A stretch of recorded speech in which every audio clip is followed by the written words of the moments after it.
پہلی چیز میں نے بتائی کہ آدمی زیادہ سے زیادہ عبادت کرنے کی کوشش کرے۔ دوسری چیز، اس مہینے کے اندر خصوصیت کے ساتھ آدمی کو، مسلمان کو روزہ رکھنا چاہیے۔ کوشش ہو جتنا زیادہ رکھے، لیکن 10ویں محرم الحرام کا روزہ رکھنا ہمارے آقا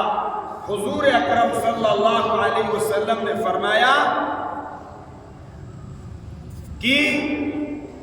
جو انسان عاشوراء کے دن 10ویں محرم الحرام کو روزہ رکھے گا، اللہ رب العزت اس کے 1 سال پیچھے کے اور ایک روایت کے مطابق 1 سال آگے کے گناہ معاف کر ایک روزہ رکھے۔ فرمایا من صام عاشوراء احتسب علی اللہ انه ان يكفر السنة التي قبلها وفي رواية السنة التي بعدها او كما قال صلی اللہ علیہ وسلم، 1 سال کے گناہ اس کے صاف کر دیے جائیں گے، دھو دیے جائیں گے، معاف کر دیے جائیں گے۔ ایک روزہ رکھنا۔ اور یہ حضور اکرم صلی اللہ علیہ وسلم نے یہ بھی ارشاد فرمایا کہ جب آپ مدینہ تشریف لائے اور آپ نے دیکھا کہ یہودی لوگ اس دن روزہ رکھتے، آپ نے معلوم کیا، آپ کو معلوم ہوا کہ بنو اسرائیل کو اور حضرت موسیٰ علیہ السلام کو اللہ رب العزت نے فرعون کے ظلم و استبداد سے، فرعون کی درندگی اور اس کے انتہائی جو اس کا خونخوار رویہ تھا، اللہ رب العزت نے اس سے موسیٰ علیہ السلام کو اور بنو اسرائیل کو آزاد کر، تو وہ لوگ اس کے شکرانے میں روزہ رکھتے۔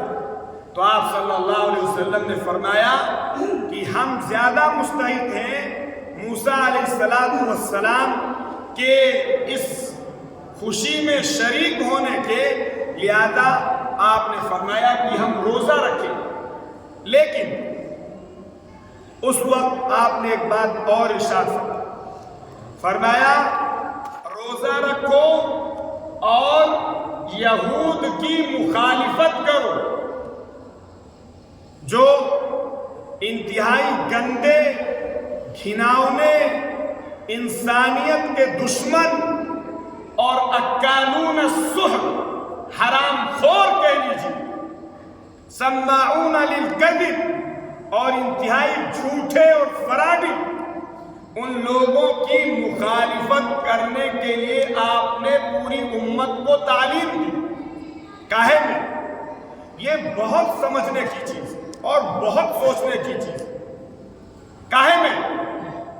ارے بولیے، روزہ رکھنے میں اگر یہود 10ویں محرم الحرام کو روزہ رکھتے ہیں تو آپ نے فرمایا لَأَصُومَنَّ التَّاسِعَ، تو ہم 10ویں کو بھی روزہ رکھیں گے اور ان کی مخالفت میں 9ویں کو بھی روزہ رکھیں گے۔ ہم یہودیوں کے ساتھ ان کی کاپی، ان کی امیٹیشن، ان کی مشابہت، ان کے طور طریقے سے اتنا دور رہیں گے کہ عبادت میں بھی، حالانکہ روزہ اس میں اتنے لوگ بیٹھے ہیں، کون آدمی روزے سے، کون بغیر روزے کے، کچھ نظر آ رہا ہے؟ جو چیز دکھ نہیں رہی اور جو چیز بالکل ہڈن اور چھپی ہوئی، میرے عزیز و بزرگ کو دوستو، ہمارے آقا نے اس چیز میں بھی ان کی مخالفت کے لیے فرمایا۔ اور آج ہمارا حال کیا ہے؟ اگر وہ تھوک دیں تو ہم اور آپ اس کو چاٹنے کے لیے تھے۔ اگر وہ کوئی غلط فیشن کے نام پر ہو، تہذیب کے نام پر ہو، کلچر کے نام پہ ہو، سیویلائزیشن کے نام پہ ہو،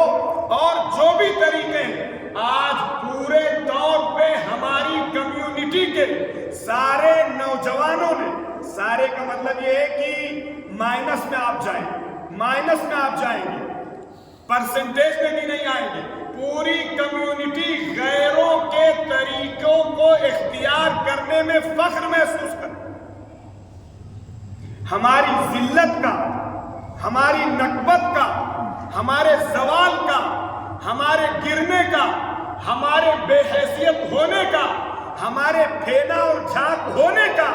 بنیادی سبب یہ ہے کہ ہم نے غیروں کے طریقوں میں فخر محسوس کیا۔ ہمارے آقا نے ہمیں یہ کہا کہ ہم ان کی کاپی نہیں کریں گے، ان کی امیٹیشن نہیں کریں گے، ہم اگر یہ 10ویں کو روزہ رکھتے ہیں تو ہم 9ویں کو بھی روزہ رکھیں گے تاکہ ہم ان سے بالکل الگ ہو سکیں۔ آج ہم اپنے آپ کو ان میں شامل کر کے یہ سمجھتے ہیں کہ ہم عزت پا سکیں۔ اگر آپ ان کے ساتھ شامل ہو کر عزت کی امید رکھتے ہیں، آپ یاد رکھیے آپ کو عزت دنیا کی کوئی طاقت نہیں دلا سکتی۔ آپ کی عزت بلکہ پوری دنیا کے انسانوں کی عزت صرف اور صرف جناب محمد رسول اللہ صلی اللہ علیہ وسلم کے طریقے میں۔ بہرحال آپ نے فرمایا کہ 9ویں کا بھی روزہ رکھوں گا، لیکن وہ وقت نہیں آیا، لیکن آپ نے اپنی امت کو تلقین کی۔ اس لیے ہر مسلمان کو، ہر مومن کو یہ کوشش کرنی چاہیے کہ ہم 10ویں اور 9ویں کا روزہ رکھنے کی پوری کوشش کریں گے انشاءاللہ۔ دوسری چیز آپ نے ایک حدیث میں فرمایا اور بہت تجربے کی، اور ہم لوگ عام طور پہ اس سے غافل ہیں۔ ہر آدمی ہم میں سے روزی کی برکت تلاش کر رہا ہے، روزی کے لیے بھاگ دوڑ کر رہا ہے کہ اللہ تعالیٰ اس کی روزی میں برکت دے دے، اس کی روزی میں وسعت ہو جائے، اس کی روزی میں فراخی ہو جائے، اور آدمی اس کے لیے کوشش کرتا ہے، تگودو کرتا ہے، دوڑ دھوپ کرتا ہے۔ فرمایا ایک صحابی کے بارے میں آتا ہے کہ 40 سال تک انہوں نے اسے آزما کہ 10ویں محرم الحرام کے دن جو بندہ اور بندی، مرد یا عورت اپنے دسترخوان کو وسیع کرے گا، اللہ تعالیٰ اس کی برکت سے پورے سال اس کے دسترخوان کو وسیع کرے گا۔ یہاں تک علماء نے لکھا ہے کہ اگر ہم اپنے بچوں کو ہر روز 5 روپیہ دیتے ہیں، 10 روپیہ دیتے ہیں، تو ہماری یہ کوشش ہو عاشورہ کے یعنی 10ویں محرم الحرام کے دن ہمیں اس بات کی تلقین کی گئی ہے کہ ہم اپنے بچوں کا نان و نفقہ ان کو بڑھا کے دیں، تو ہم اس کو 5 سے 10، 10 سے 15 اپنی استطاعت کے حساب سے اپنے ہاتھ کو پھیلائیں اور بڑھائیں، اپنے گھر کا دسترخوان وسیع کریں۔ اپنے گھر کے دسترخوان پہ اگر نارملی ہمارے یہاں 1 چیز پکتی تھی تو کوشش ہو کہ اس دن 2 چیز پکے، کوشش یہ ہو کہ اس دن 3 چیز پکے، دسترخوان پہ زیادہ ڈشز آئیں۔ کیوں؟ فرمایا جو آدمی 10ویں محرم الحرام کو اپنے دسترخوان کو وسیع کرے گا، اپنے اہل و عیال پہ، اپنے ابا اماں، اپنی فیملی کے ممبروں پہ، اللہ رب العزت اس کی برکت سے سال بھر اس کے دسترخوان کو وسیع کرے گا۔